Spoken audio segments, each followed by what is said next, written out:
प्रतिशोध अ revenge love story भाग 24. मागील भागात ठीक आहे, तुम्हाला दुपारपर्यंत फोन मिळून जाईल आणि माहेरी जायचं आहे तर उद्या जा. आज तुमची रिसेप्शन पार्टी आहे ना, प्रताप म्हणाले. तसं स्पर्श हिरमुसली. उद्या सकाळी युवी तुम्हाला तुमच्या माहेरी सोडेल, मग तर झालं, प्रताप म्हणाले. हां. त्यावर स्पर्श स्माईल करून म्हणाली. पीटर, रघु, तुम्ही जरा माझ्यासोबत या, प्रताप म्हणाले. सुनबाई, आता जा, जरा आराम कर. संध्याकाळी फंक्शन आहे, तेव्हा खूप दगदग होईल. नीला, सत्यनारायणाचा प्रसाद सगळ्यांना दिला की नाही जरा बघून घे, असं म्हणत माई नीला आत्यासोबत किचनमध्ये निघून गेली. आता तिथे फक्त युवी आणि स्पर्श होते. स्पर्शने त्याच्याकडे पाहून नाक मुरडलं आणि तिने बनवलेला चहा कपात ओतला. युवीने ते पाहिलं. डोंट. युवी तिला चहा पिण्यापासून रोखत म्हणाला. व्हॉट? स्पर्श त्याच्याकडे गोंधळून बघत होती. तू हा चहा नाही पिऊ शकत, युवी तिच्या चहाच्या कपाकडे बघत म्हणाला. का? का नाही पिऊ शकत? स्पर्शसुद्धा त्याला तोऱ्यात म्हणाली. असंच नको पिऊ, युवी पुन्हा म्हणाला. मी पिणार, मी बनवलं आहे. स्पर्शसुद्धा त्याला निरखून बघत म्हणाली. म्हणूनच सांगतोय नको पिऊ, युवराज तिला विनंती करत म्हणाला. मी पिणार म्हणजे पिणार, असं म्हणत स्पर्शने चहाचा एक घोट घेतला आणि लगेच तिच्या चेहऱ्यावरचे हावभाव बदलले. ते बघून युवी ओठ दाबून तिच्याकडे बघत हसत होता. म्हणलं होतं ना पिऊ नको, युवी हसत म्हणाला. त्यावर स्पर्शने खूपच विचित्रपणे त्याच्याकडे पाहिलं. चहाची टेस्ट इतकी बेकार होती की स्पर्शला कसं रिॲक्ट व्हावं काहीच कळेना. तिने लगेच कप खाली ठेवला आणि बॉटलमधून पाणी पिलं. तेव्हा कुठे तिच्या तोंडाची ती चहाची टेस्ट गेली. तुम्ही सगळ्यांनी? स्पर्श आश्चर्याने त्याच्याकडे पाहत होती. आम्ही सगळ्यांनी काही रिॲक्ट का केलं नाही हेच म्हणायचं आहे ना तुला? युवी गालात हसत तिच्याकडे पाहून म्हणाला. आणि तिने हो असं मानेनेच सांगितलं आणि टिश्यूने तिचं तोंड पुसत होती. त्यानंतर युवी हळू चालत तिच्या जवळ आला. ते काय आहे ना राणी सरकार, या घरात सगळे एकमेकांवर खूप प्रेम करतात, त्यामुळे कुणीही कुणाला बोलून मन दुखवत नाही. आणि तुम्ही तर आमच्या राणीसाहेब, या घरच्या कुलवधू, तुम्हाला नाराज करून कसं चालेल? युवी तिच्या दोन्ही खांद्यांवर हात ठेवून म्हणाला. पण तरीही पूर्ण चहा प्यायची गरज काय होती? टेस्ट घेऊन तसंच ठेवला असतात ना, स्पर्श म्हणाली. तिला चहा खूप खराब होता आणि सगळ्यांनी तो काही न बोलता पिऊन घेतला याचं खूपच वाईट वाटत होतं आणि ती याबद्दल गिल्टी फील करत होती. स्वीट हार्ट, डॅडचा शब्द कुणीही मोडत नाही, मी पण नाही. या घरात ते म्हणतील, जे ठरवतील तेच होतं, युवी तिच्या कपाळावर एक टिचकी मारत म्हणाला. स्पर्श त्याच्या डोळ्यात पाहत होती. या छोट्या छोट्या कृतीने सुद्धा ती रोमांचित व्हायची. आता आराम कर, संध्याकाळी फंक्शन आहे आणि माझी बायको फ्रेश आणि सुंदर दिसली पाहिजे. तुझ्यासाठी एक गिफ्ट बॉक्स आजीच्या रूममध्ये ठेवला आहे, मी थोडं ऑफिसमध्ये चक्कर टाकून येतो, असं म्हणत युवीने तिचे हात हातात घेतले आणि हलकेच त्यावर ओठ टेकवले. स्पर्श तर हिप्नोटाईज झाल्यासारखी त्याच्याकडे एकसारखं पाहत होती. बाय, युवी तिच्या गालाला हात लावून गालात हसत म्हणाला आणि लगेच बाहेर निघून गेला. इथे सगळे किती समजूतदार आहेत. असाच चहा जर मी घरी बनवला असता तर वहिनीने आत्तापर्यंत सगळं घर डोक्यावर घेतलं असतं. तिचं तर एकच सुरू झालं असतं, सासरी गेल्यावर कसं होईल, सासरी गेल्यावर कसं होईल. स्पर्श मनाशीच म्हणाली आणि हसली. सासरी? स्पर्श स्वतःच्याच विचारांवर पुन्हा चमकली. मी हा कसा विचार करते? उद्या इथून गेल्यावर मी कधीच परत येणार नाही आहे, स्पर्श दीर्घ श्वास घेत म्हणाली आणि आजूबाजूला बघत तिच्या रूममध्ये निघून गेली. रूममध्ये येताच स्पर्शला बेडवर एक गिफ्ट बॉक्स दिसला. काय असेल यात? स्पर्श ते पाहून मनाशीच म्हणाली. काही का असे ना, मी अजिबात हात लावणार नाही आणि त्या डेव्हिलने दिलेलं एकही गिफ्ट मी घेणार नाही. रावण कुठला? स्पर्श नाक मुरडत त्या गिफ्ट बॉक्सकडे बघत म्हणाली. तिने रूममध्ये आजूबाजूला पाहिलं. भिंतीवर बरेच फोटो होते, पण तिला कुणीही ओळखीचं नव्हतं म्हणून तिने त्याकडे दुर्लक्ष केलं. माईची रूम असल्याने ती साधीच पण नीटनेटकी होती. धार्मिक पुस्तकं, जुनी मराठी हिंदी गाणी ऐकण्यासाठी एक रेडिओ, सोफा, जुनी नक्षीदार लाकडी अलमारी, त्याच्या बाजूला एक ड्रेसिंग टेबल. खूप सुंदर होतं. स्पर्श सगळं खूप कुतूहलाने बघत होती. किती सुंदर आहे हे, एकदम अँटिक. स्पर्श त्या सगळ्यांवरून हात फिरवत म्हणाली. माझ्या लग्नात माझ्या वडिलांनी मला दिलं होतं. पाठीमागून आजीचा आवाज आला आणि स्पर्शने फिरून त्यांच्याकडे पाहिलं. किती जुनं आहे हे आजी? स्पर्श कुतूहलाने त्यांना विचारत होती. साधारण 60 वर्षापूर्वीचं आहे, आजी आठवण्याचा प्रयत्न करत म्हणाली. बाप रे, एवढं जुनं? स्पर्श म्हणाली. हो, आई वडील तर राहिले नाहीत, त्यांच्या काही आठवणी आहेत ज्या मी अजूनही जपून ठेवल्या आहेत. या सगळ्या जुन्या वस्तू ज्या तू पाहत आहेस ना, त्या सगळ्या माझ्या वडिलांनी मला लग्नात दिलेल्या होत्या. आत्ताच्या मॉडर्न जमान्यात यांना कोणी पसंत करत नाही, पण माझ्यासाठी या खूप अनमोल आहेत.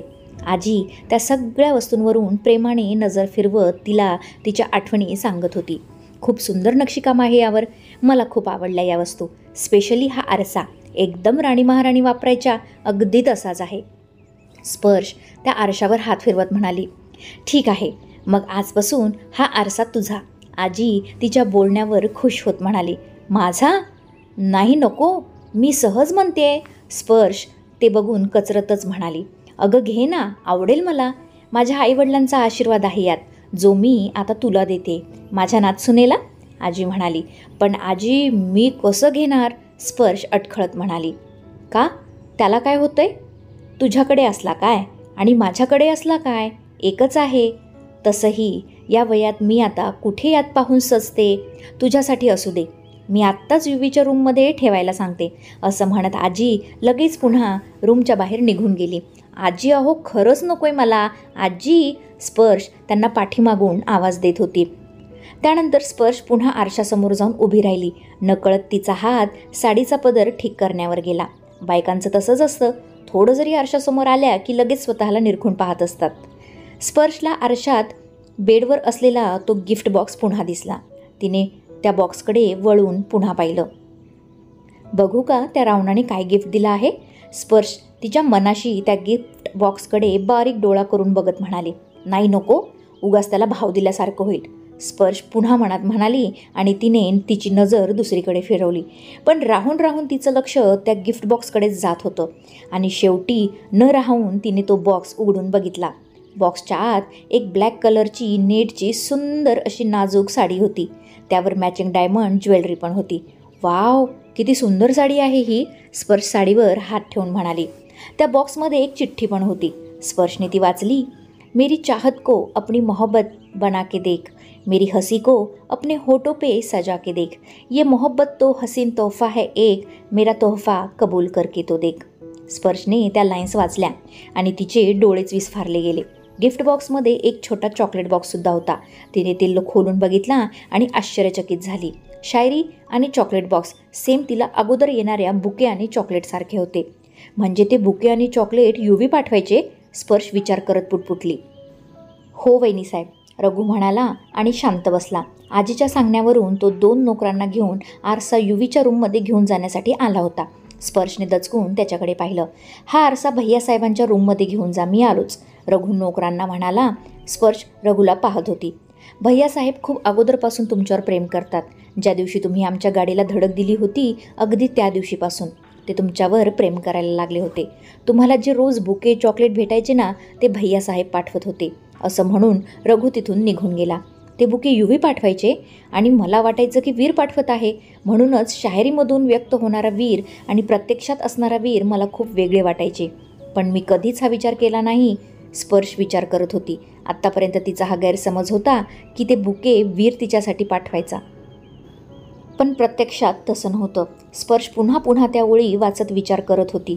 मध्यंतरी बुके येणं बंद झाल्यावर तिला अजिबात करमत नव्हतं, हेही तिला जाणवलं. प्रत्येक बुकेसोबत येणाऱ्या त्या ओळी युवीच्या फिलिंग होत्या, हे तिला कळलं होतं.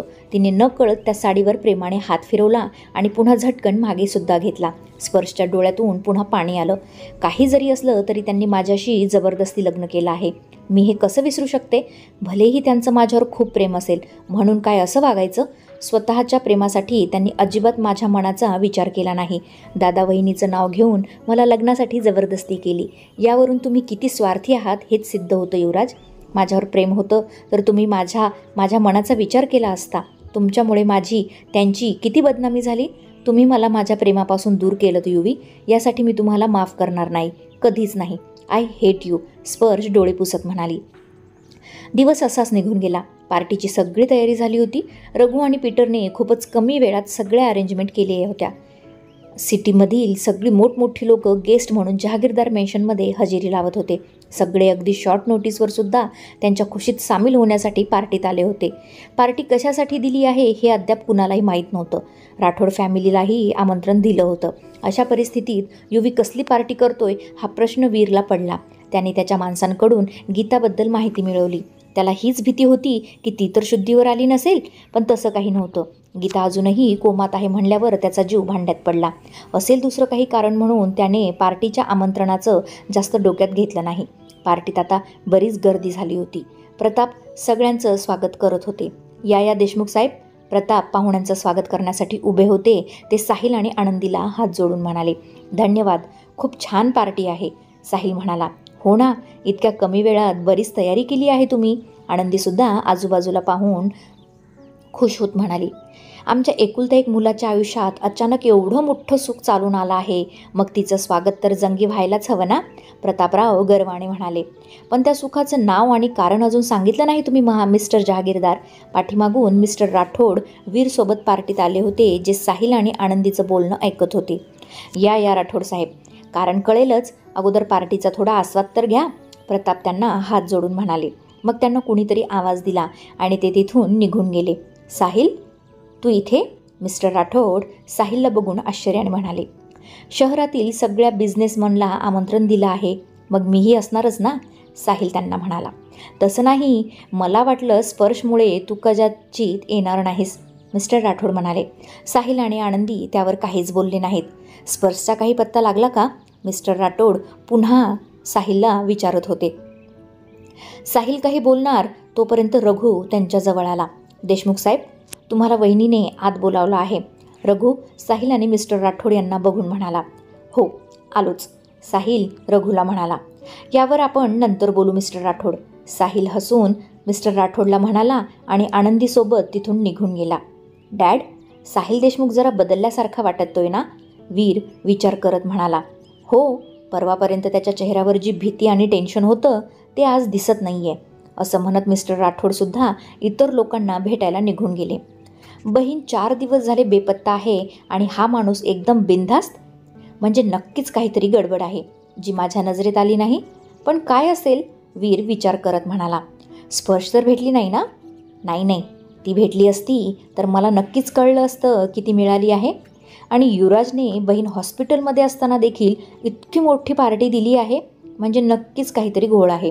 वीर या सगळ्यांवर विचार करत स्वतःशीच पुटपुटला. एव्हाना सगळे गेस्ट गर्दी पार्टीमध्ये आले होते. युवी, जा सुनबाईला बाहेर घेऊन ये.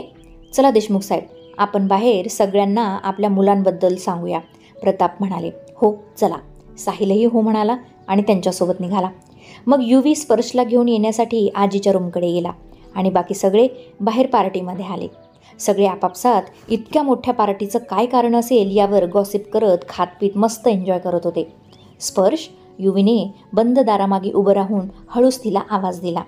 त्याने परत 1-2दा आवाज दिला, पण आतून स्पर्शचा काहीच आवाज आला नाही. म्हणून युवी दार लोटून आत आला. स्पर्श त्याला पाठमोरी उभी राहून तिचा साडीचा पदर ठीक करत होती. तिने रेड कलरची साडी घातली होती. हिने मी दिलेली साडी घातली नाही, युवीने भुवया उंचावल्या. स्पर्श, युवी तिच्याजवळ येत म्हणाला आणि तिने दचकून मागे पाहिलं. तो तिच्या एकदम मागे असल्याने दोघांचेही चेहरे एकमेकांसमोर आले. तिची हाईट त्याच्यापेक्षा कमी असल्याने तिने मान वर करून त्याच्याकडे पाहिलं. तिच्या त्या सुंदर निळ्या डोळ्यात युवी पुन्हा हरवला. काय? स्पर्श त्याची तंद्री भंग करत म्हणाली. युवी लगेच भानावर आला. तू मी गिफ्ट केलेली साडी का नाही घातली? युवी तिला वरून खाली न्याहाळत म्हणाला. मला नाही आवडली, स्पर्श नाक मुरडत म्हणाली. खरंच आवडली नाही का? युवी तिच्या त्या एक्सप्रेशनवर डोळे गोल फिरवत म्हणाला. हो, अजिबात आवडली नाही, स्पर्श पुन्हा नाक मुरडत म्हणाली आणि आरशात पाहत होती. ठीक आहे, चला, युवी त्यावर उसासा सोडून म्हणाला. युवीने जे साडीचं गिफ्ट तिला दिलं होतं ते तिने संध्याकाळच्या पार्टीसाठी घालावी अशी त्याची इच्छा होती. त्याने तिच्या साडीला मॅचिंग असा ब्लॅक 3 पीस सूटसुद्धा तयार करून ठेवला होता. 1 मिनिट असं म्हणून स्पर्शने तिच्या केसांना वर फोल्ड केलं, पण युवीने लगेच तिचा हात पकडला. तिने त्याच्याकडे पाहिलं. असेच मोकळे असू देत, छान दिसत आहेस, युवी तिचा हात खाली करत म्हणाला. पण मला बांधायचे आहेत. स्पर्श त्याचा हात झटकून म्हणाली. त्याने तिचा हात गच्च पकडून लगेच तिला जवळ ओढलं. तशी ती त्याच्या मिठीत गेली. तिने तिचे हात त्याच्या छातीवर ठेवत दोघांमध्ये अंतर ठेवलं. बेबी गर्ल, तू अजिबात माझं काही ऐकायचं नाही असं ठरवलं आहेस का? युवी तिच्या चेहऱ्यावरून तिच्या हाताचं एक बोट फिरवत म्हणाला. त्याच्या अशा करण्याने तिला कसं तरीच होत होतं. लिव्ह मी, स्पर्श बावरून म्हणाली. जोपर्यंत ऐकणार नाहीस तोपर्यंत नाही, युवी खट्टाळ हसत म्हणाला. त्याने हळूच त्याचं बोट तिच्या चेहऱ्यावरून खाली आणत हळूवार तिच्या छातीवर आणत होता. तिच्या अंगावर यामुळे शहारे येत ती रोमांचित होत होती. तिला आता सहन होत नव्हतं आणि तिने डोळे गच्च बंद केले. स्टॉप, स्पर्श म्हणाली आणि युवी गालात हसत तिच्याकडे बघत होता. त्याला माहीत होतं त्याच्या स्पर्शाची तिच्यावर खूप काही जादू होते. मी ठेवते मोकळे केस, स्पर्श वैतागत म्हणाली. गुड, युवी खट्टाळ हसत म्हणाला. त्याने तिला सोडताच ती पटकन त्याच्यापासून दूर झाली. स्पर्शने मग केस तसेच मोकळे सोडले आणि त्याच्याकडे पाहिलं. नाऊ इट्स परफेक्ट, युवी तिला पाहून हसून म्हणाला. कम, युवीने तिच्यासमोर हात केला. त्यावर स्पर्शने दीर्घ उसासा सोडून त्याच्या हातात हात दिला. दोघेही एकमेकांचा हात पकडून पार्टीत आले. लेडीज अँड जेंटलमेन, सगळे स्टेजवरून येणाऱ्या आवाजाच्या दिशेने बघत होते. प्रताप माईक घेऊन सगळ्यांचं लक्ष वेधून घेत होते. तुम्हाला इतका वेळ प्रश्न पडला होता ना की आज जहागीरदार मॅन्शनमध्ये ही कशाची पार्टी आहे? तर त्याचं असं आहे की आमच्या घरात मागच्या काही दिवसांपासून दुःखाचं जे सावट पसरलं होतं ते आता थोड्याफार प्रमाणात कमी झालं आहे. आता त्यात एक अशी गोष्ट घडली आहे की आमचं दुःख थोडंफार कमी झालं आहे. देवाने आम्हाला सुंदर अशी परी जीवनसाथी म्हणून आमच्या चिरंजीवांच्या आयुष्यात पाठवली आहे. सगळे एकमेकांना पाहत होते. माझा मुलगा युवराज जहागीरदार याने लग्न केलं आहे आणि त्याचीच ही रिसेप्शन पार्टी आहे. प्रताप सगळ्यांचे चेहरे पाहून हसत म्हणाले. प्रतापराव, हे कधी झालं? लग्नाचं कळवलंसुद्धा नाही. गर्दीतून एक आवाज आला. क्षमा असावी, पण आमच्या मुलाने प्रेमविवाह केला आहे, त्यामुळे आम्हालाही या लग्नाबद्दल काहीही माहीत नव्हतं. पण आम्ही आमच्या सुनेच्या स्वागतासाठी ही जंगी तयारी केली आहे, प्रताप म्हणाले. कोण आहे ती नशीबवान? गर्दीतून परत एक आवाज आला. तुम्हीच बघून घ्या, युवी, प्रताप म्हणाले आणि सगळ्यांनी नजरा मागे फिरवल्या. वीरसुद्धा पाहण्यासाठी उत्सुक होता.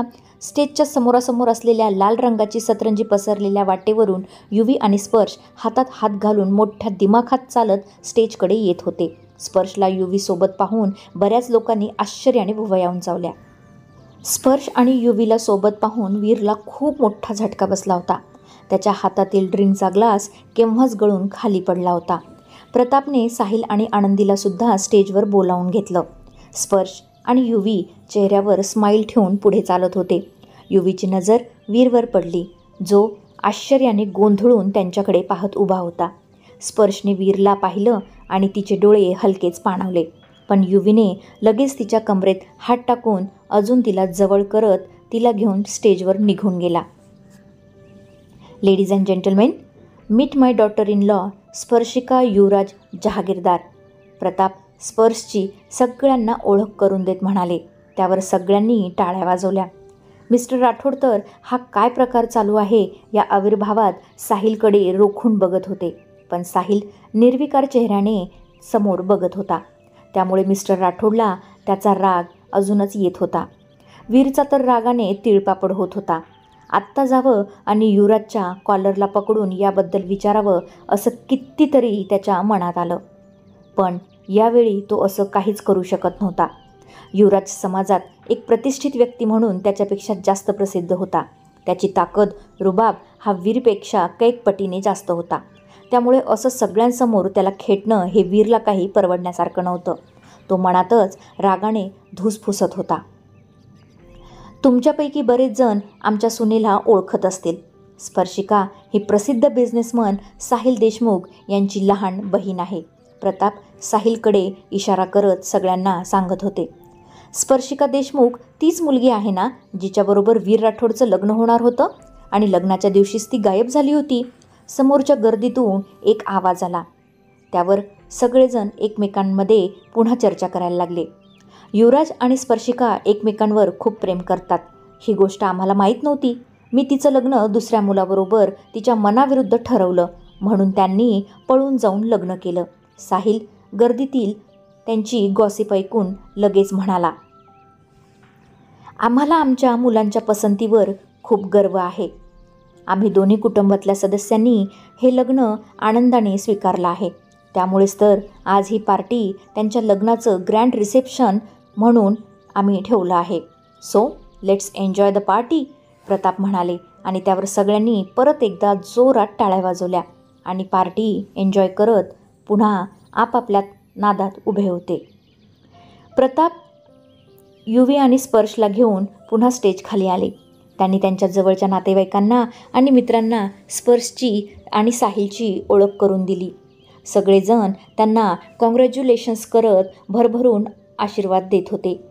कॉंग्रॅच्युलेशन्स मिस्टर जहागीरदार, समोरून मिस्टर राठोड हात पुढे करत प्रतापरावांना म्हणाले. सोबत वीरसुद्धा होता. वीरला समोर बघून स्पर्श दबकली. त्याच्याकडे पाहण्याची सुद्धा तिच्या मनात हिंमत नव्हती. त्यामुळे तिने नजर खाली झुकवली होती. थँक्यू मिस्टर राठोड, प्रताप म्हणाले. खरं तर स्पर्शिका माझ्या घरची सून होणार होती, मिस्टर राठोड साहिलकडे रोखून बघत प्रतापला म्हणाले. जे नशिबात आहे तेच होतं मिस्टर राठोड. देवाने स्पर्शच्या नशिबात युवराजसारखा चांगला मुलगा लिहिला. हे तिचं नशीबच म्हणा, साहिल मुद्दाम म्हणाला. याचा वीरला खूप राग येत होता. तो स्पर्शकडे एकसारखा रागाने बघत होता. युवी वीरकडे बघत मुद्दाम स्पर्शच्या खांद्यावर हात ठेवून उभा होता. अरे प्रताप, युवी, कुणीतरी पाठीमागून प्रताप आणि युवराजला आवाज दिला. तुम्ही बोला, आम्ही आलोच. युवी, सोनबाई, चला. प्रताप त्यांच्यातून त्यांना घेऊन बाजूला गेले. मला वाटलं नाही साहिल तू इतका मोठा विश्वासघात करशील, मिस्टर राठोड दात ओठ खात साहिलला रोखून बघत म्हणाले. मी तुमचा विश्वासघात केला नाही मिस्टर राठोड.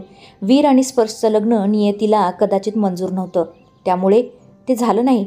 असो, जे होतं ते चांगल्यासाठीच होतं असं म्हणून झालेल्या गोष्टी मागे टाकूया, साहिल त्यांना मिठी मारत म्हणाला आणि नंतर आनंदीला घेऊन तिथून निघून गेला. वीर, चल आता इथून. इथे माझी अजिबात थांबण्याची इच्छा नाही, मिस्टर राठोड म्हणाले. नो डॅड, मी स्पर्शला भेटल्याशिवाय आणि तिला जा विचारल्याशिवाय अजिबात इथून जाणार नाही, असं म्हणत वीर पुन्हा पार्टीत सामील झाला. पार्टी चांगलीच रंगात आली होती. स्पर्श आणि युवी सगळ्यांना भेटून त्यांचा आशीर्वाद घेत होते. ते चेहऱ्यावर फेक स्माईल ठेवून बरीच आता वैतागली होती. युवराज, स्पर्श युवीच्या कानात हळूच म्हणाली. येस स्वीटहार्ट, युवी तिच्या चेहऱ्यावर हात ठेवून म्हणाला. मला आता खूप कंटाळा आलाय, मी आज जात आहे, स्पर्श म्हणाली. ही पार्टी आपल्यासाठी आहे आणि तुझं असं पार्टीतून निघून जाणं बरोबर वाटणार नाही. तू एक काम कर, तिथे आजी आणि आत्या बसल्या आहेत ना, तिथे जा, युवी तिला म्हणाला. असं म्हणत स्पर्श त्याच्याकडे जायला निघाली आणि याच गोष्टीचा फायदा घेत वीर तिच्या मागे गेला. त्याच्या हातात ड्रिंकचा ग्लास होता.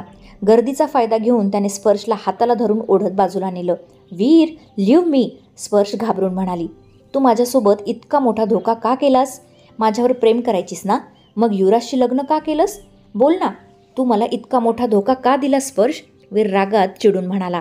त्याने बरंच ड्रिंक केलं होतं, वरून रागाने त्याचे डोळे लालबुंद झाले होते. आपण यावर नंतर बोलू वीर, आपल्याला असं कोणी पाहिलं तर अजून प्रॉब्लेम वाढतील, स्पर्श आजूबाजूला बघत म्हणाली. वीरने तिचा हात पकडून खसकन तिला जवळ ओढलं. तशी ती त्याच्या छातीवर जाऊन आदळली. नंतर नाही, आत्ताच बोल, तू माझा इतका मोठा विश्वासघात का केला स्पर्श? आपलं लग्न सोडून तू युवीसोबत पळून गेलीस का? कशासाठी? तुझं त्याच्यावर अगोदरच प्रेम होतं, तर माझ्याशी प्रेमाचं नाटक का केलंस? बोल ना, वीर तिच्या एकदम जवळ जात म्हणाला. वीर, लिव्ह माय हँड प्लीज, स्पर्श घाबरून त्याच्यापासून दूर होण्याचा प्रयत्न करत म्हणाली. नो, वीर तिच्या हाताला अजूनच घट्ट धरून म्हणाला. युवीने आजी आणि आत्या बसल्या त्या ठिकाणी नजर टाकली. त्यांच्याजवळ स्पर्श नव्हती आणि तो लगेच तिला इकडे तिकडे शोधत पाहत होता. काय झालं भैयासाहेब? रघु त्याच्या चेहऱ्यावरचे ते हावभाव बघून काळजीने म्हणाला. स्पर्श कुठे आहे? युवी रघुला म्हणाला. वहिनीसाहेब तर तिकडे जात होत्या, रघु त्या दिशेने इशारा करत म्हणाला. शोध तिला रघु, युवी म्हणाला आणि दोघेही पूर्ण पार्टीत स्पर्शला शोधायला लागले. वीर प्लीज, लिव्ह माय हँड, स्पर्श तिला त्रास होत होता आणि ती रडत म्हणाली. माझ्या प्रश्नांची उत्तरं मिळाल्याशिवाय मी तुला अजिबात कुठेही जाऊ देणार नाही. वीर, त्याची तिच्या हातावरची पकड आता अधिकच घट्ट होत होती. तिच्या हातातील बांगडी फुटून ती तिच्या आता मनगटात सुद्धा घुसली होती आणि त्यातून बरंचसं रक्त बाहेर येत होतं. वीर, माझा हात खूप दुखतोय, सोड प्लीज, स्पर्श कळवळून म्हणाली. पण रागाने लालबुंद झालेल्या वीरने तिच्या हाताकडे अजिबात लक्ष दिलं नाही. उलट त्याने हात अजूनच घट्ट दाबून धरला. दुखू दे, आय डोंट केअर. मला माझी उत्तरं दे. असं काय कमी होतं माझ्यात जे तू त्याच्यावर भाळलीस? तू 4 दिवस त्याच्यासोबत होतीस, राईट? म्हणजे तुमच्यात सगळं काही झालं असेल. यू फक विथ हिम, हां? Tell me. वीर आता काहीही बोलायला लागला होता. What nonsense Veer, mind your language. स्पर्श रागाने त्याच्याकडे बघत म्हणाली. का मिरच्या लागल्या? त्या दिवशी तर मला साधं किससुद्धा करू दिलं नाहीस. सती सावित्री बनून उभी होतीस, मग त्याच्या बेडवर जाता. वीर बोलतच होता की स्पर्शने त्याच्या थोबाडीत मारली आणि सर्व ताकदनिशी त्याला मागे धक्का दिला. वीर 2 पावले मागे सरकला. Mind your language. तू समजतोस तसं काहीही झालेलं नाही आहे, स्पर्श रागाने म्हणाली आणि रडत तिथून पळत निघून गेली. वीर रागाने धुसपुसत तिथून निघून गेला. युवी आणि रघु स्पर्शला पूर्ण पार्टीत शोधत होते. स्पर्श डोळे पुसत पुन्हा पार्टीत आली आणि लगेच मॅन्शनमध्ये निघून गेली. तिला मॅन्शनमध्ये जाताना पीटरने पाहिलं होतं. ती तडक आजीच्या रूममध्ये गेली. पीटर, तुला स्पर्श दिसली का? पीटरला पाहून युवी म्हणाला. येस बॉस, वहिनीसाहेब मॅन्शनमध्ये गेल्यात, पीटर म्हणाला आणि युवराज लगेच मॅन्शनमध्ये पळाला. स्पर्श बेडवर उपडी पडून रडत होती. युवी रूममध्ये आला. स्पर्श, युवी तिच्या जवळ येत म्हणाला. ती रडत होती. तसा युवीला काय झालं असेल याचा अंदाज आला. स्पर्श, युवीने तिला पुन्हा आवाज दिला आणि तिच्या पाठीवर हात ठेवला. Don't touch me. स्पर्श रागाने बेडवरून उठत म्हणाली. स्पर्श, व्हॉट हॅपन? युवी तिला शांत करत म्हणाला. सांगितलं ना मला हात लावू नका. स्पर्श ज्या हाताला तिला बांगडी लागली होती तोच हात त्याच्याकडे रोखून ठेवत म्हणाली. तिच्या मनगटातून येणारं रक्त युवीच्या नजरेस पडलं आणि तो घाबरला. स्पर्श, हे काय लागलं तुला? युवी काळजीने म्हणाला. तुमच्यामुळे युवराज, सगळं काही तुमच्यामुळे झालं आहे. स्पर्श रडत म्हणाली. ओके, आय एम सॉरी, पण मला बघू दे काय लागलं ते. युवी काळजीने तिच्या हाताला पाहत म्हणाला. स्टे अवे फ्रॉम मी युवराज. अगोदर त्रास द्यायचा आणि नंतर काय झालं म्हणून जवळ यायचं. स्पर्श रागाने बोलत होती. तुझ्या हातून रक्त येतंय, बघू दे मला. युवी पुन्हा काळजीने म्हणाला. सांगितलं ना दूर व्हा. रक्त येऊ द्या, नाही तर अजून काही येऊ द्या. तुम्हाला काय करायचं आहे? काही गरज नाही खोटी सहानुभूती दाखवायची. स्पर्श रागाने म्हणाली. तू इथे बस आधी, मी त्यावर बँडेज लावतो. युवी म्हणाला. मला नकोय काही तुमचं, तुम्ही जा इथून. स्पर्श त्याच्यापासून दूर होत म्हणाली. रक्त निघत आहे स्पर्श. युवी कळवळून म्हणाला. निघू द्या, मी तर म्हणते अजून निघू द्या. स्पर्शने त्यावर जखमेवर अजूनच जोराने हात दाबला. मला नकोय हे सगळं. I want to die. मी मेल्यावर हा त्रास तरी संपेल. स्पर्श रागात म्हणाली आणि युवीने एक खाडकन तिच्या गालात मारली. Shut up. युवी रागाने तिच्याकडे बघत होता. स्पर्श सुन्न होऊन त्याच्याकडे बघत होती. तिचे डोळे अधिकच भरून आले होते. तिच्या गालावर त्याच्या हाताच्या बोटांचे निशाण उमटले होते. ते बघून त्याला स्वतःचाच खूप राग आला आणि त्याने रागात भिंतीवर मूठ आदळली.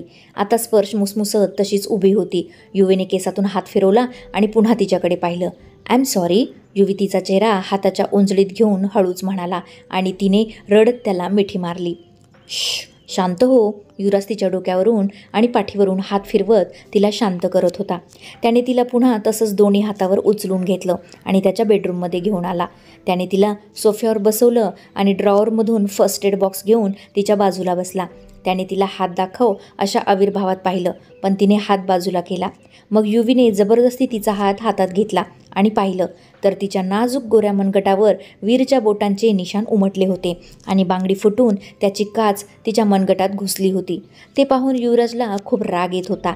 आत्ता जावं आणि त्या वीरचा जीव घ्यावा असं त्याच्या मनात आलं, पण त्याने त्याच्या रागावर कंट्रोल करत तिच्या जखमेवर लक्ष केंद्रित केलं. त्याने हळूच तिच्या दुसऱ्या बांगड्या मागे केल्या. त्याने तिच्या मनगटातून काच हळूच बाहेर काढली आणि वेदनेने स्पर्श कळवळली. आह. स्पर्श डोळे गच्च बंद करून म्हणाली. तेव्हा युवीने लगेच तिच्या त्या जखमेवर हळूच फुंकर मारली. To be continued. श्रोते हो, आजचा भाग कसा वाटला मला कमेंट करून नक्की सांगा. चला तर मग आता इथेच थांबूया. भेटूया पुढील भागात. तोपर्यंत धन्यवाद.